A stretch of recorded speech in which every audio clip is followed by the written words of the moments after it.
Okay, welcome to CODJ. Jatisari. Now I will explain to you about how to make nasi goreng seasoning.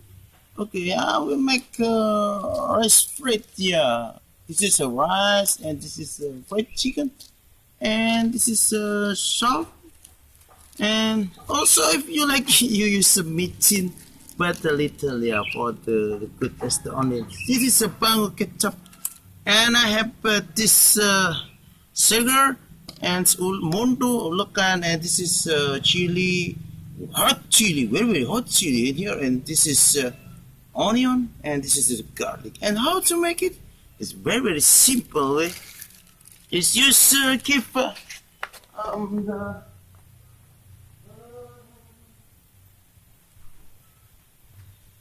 it's this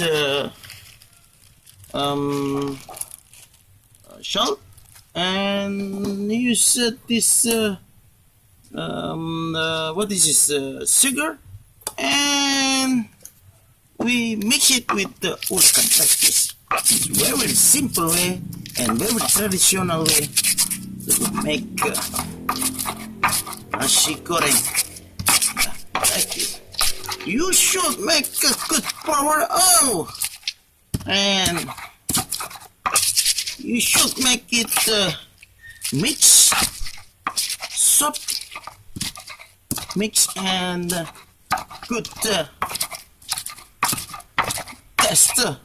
Because we don't use the blender.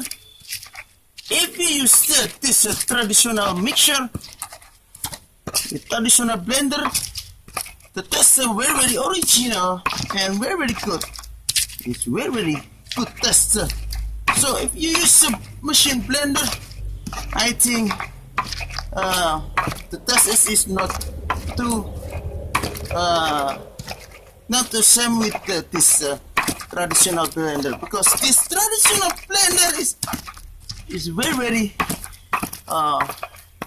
the nature and very good for your health. And look at that, how to make a blender.